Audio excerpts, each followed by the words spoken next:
Wala kaming kikikain. Parang matitira. Marami pa kayong magkakati.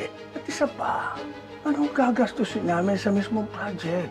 Anong gagamitin namin? Alambre? Yero? At dawgaw? Kayang-kaya nyo na yan. Eh, ano, tipirin nyo yung mga materyales. Hindi na mapapansin ng mga tao yan.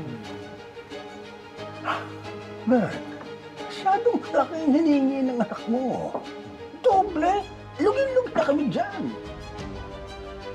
Lito, masyadong malaki ang hinihingi mo. Wala nang matitira sa project. Substandard niya sigurado. Gusto mo yung tumikit sa pangalan mo. Roberto, What? siya ang mayor, di ba? So, Kailangan mo siya. Yung mga contractors na yan, sanay na yung mga yan. Alam na nila kung paano nila pagkakasya yung budget nila. Kung kinakailangan gumamit sila ng kaning lamig, gagamit sila. saka ba ulo mo? Gentlemen, wala akong pakialam kung anong materyales ang gamitin ninyo. Alam ko na ang galawan ninyo eh. Marami kayong project sa papel na hindi naman ginagawa. O di kikita rin kayo, hindi ba?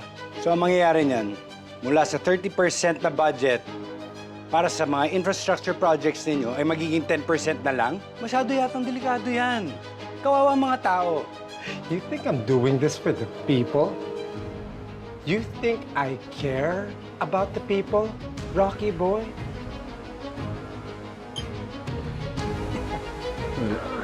Mag-usap tayo. Dali lang. Guys, ang tayo sa